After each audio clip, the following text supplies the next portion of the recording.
Remue ménage.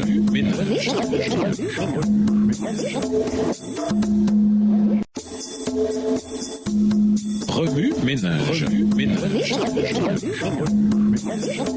Bienvenue dans votre émission Remue ménage. Nous voilà la leçon de jeudi, s'impliquer, selon l'ordre de Melchisédek. Le sacerdoce était devenu si corrompu que les prêtres n'avaient aucun scrupule à s'engager dans les actes les plus malhonnêtes et criminels en vue de leur dessein. Des hommes au cœur corrompu recherchaient la fonction éminente de souverain sacrificateur et l'obtenaient souvent par la corruption et l'assassinat. Revêtu de cette tunique sacrée et coûteuse, portant sur la poitrine le pectoral dont les pierres précieuses incrustées brillaient de tout leur feu, le souverain sacrificateur offrait une apparence des plus imposantes, qui frappait le peuple sincère et le remplissait d'admiration, de révérence et de crainte. Le souverain sacrificateur était destiné à représenter le Christ de façon particulière, qui devait devenir souverain sacrificateur pour toujours selon l'ordre de Melchisédek. Cet ordre sacerdotal ne devait pas passer à un autre, ni être supplanté par un autre. Extrait de la revue Advent Review and Sabbath Herald, revue adventiste et héros du sabbat, 18 février 1904,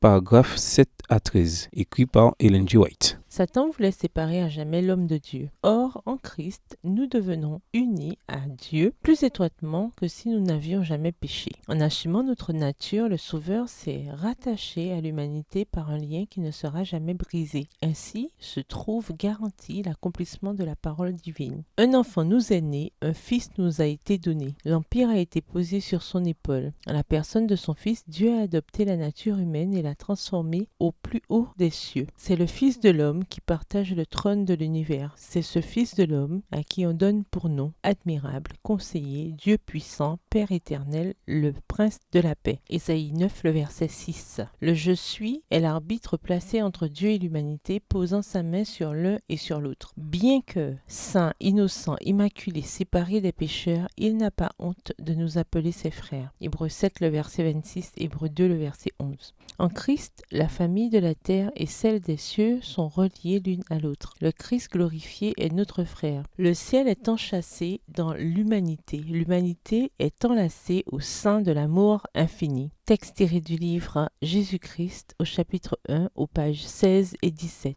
Livre écrit par Ellen G. White. Au lieu de déchirer sa tunique comme l'avait fait Caïphe, Jésus a livré son corps qui a été déchiré, meurtri, blessé à cause de la transgression du monde. Le Sauveur a choisi de mourir en présence d'une nation d'adorateurs assemblés, le type rencontrant ainsi l'antitype.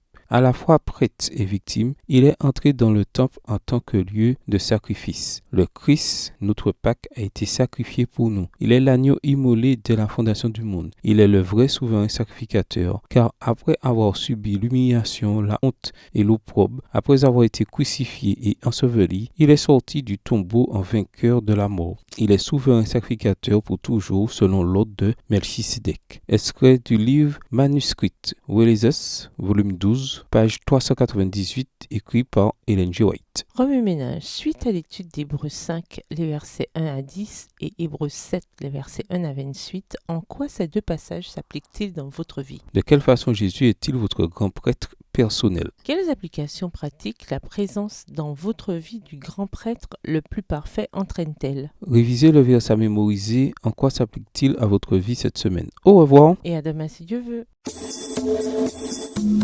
Remue ménage. Remue ménage.